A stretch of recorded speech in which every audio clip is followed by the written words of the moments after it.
On July 30th of 2022, an earthquake swarm began at two distant volcanoes located on islands in the Atlantic Ocean.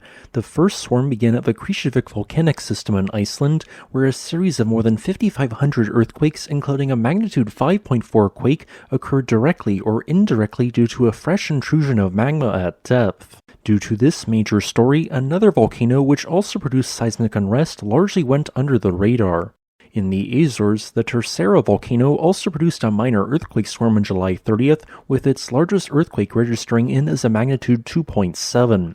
Due to this quake occurring alongside a number of smaller magnitude quakes, and the fact that this area tends to have very little seismicity, the alert level of the Terceira Volcano was subsequently raised from V0 to V2. For context, the volcano alert system in the Azores ranges from V0 to V6. Anything above V0 is considered abnormal, while V5 and V6 are reserved only for actively erupting volcanoes.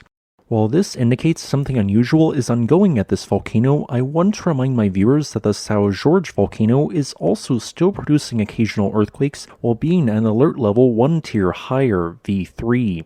So, is an eruption likely? What is the context of these earthquakes? This video will answer these two questions and discuss what might happen next at this volcano. For some context, the island of Terceira is located 1,550 kilometers west of mainland Portugal. The exact reason why this or any other volcano on the Azores island chain exists is surprisingly still up for debate, but has to do in part with the following. To the west of the island of Terceira is the intersection of three tectonic plates. Here, the African plate, North American plate, and Eurasian plate are spreading apart via a mid-ocean ridge in what is known as a triple junction. This interaction has created a series of large fault lines and ridges which go outwards from these plate boundaries in a perpendicular direction. One of these ridges goes through the island of Terceira, where magma intrudes into the crust through a fissure system, eventually erupting via a path of least resistance. This fissure system happens to cut through the island's youngest volcano, Santa Barbara, which has been erupting intermittently for 29,000 years. While this specific stratovolcano hasn't specifically produced an eruption since 1400 CE, the fissure system which runs through it has erupted 3 times since then. The most recent eruption on land occurred in 1761, creating a series of lava flows east of Santa Barbara. And 2 more recent eruptions occurred along the fissure from submarine vents just offshore of the island, the last of which occurred from 1998 to 2000. The recent earthquakes are quite interesting since they are also occurring alongside and adjacent to this ridge. Thus, there is a possibility that they are related to the movement of magma or hydrothermal fluids underneath the volcano. However, the fissures also represent a lengthy series of large fault lines, so the earthquakes could be completely tectonic in origin.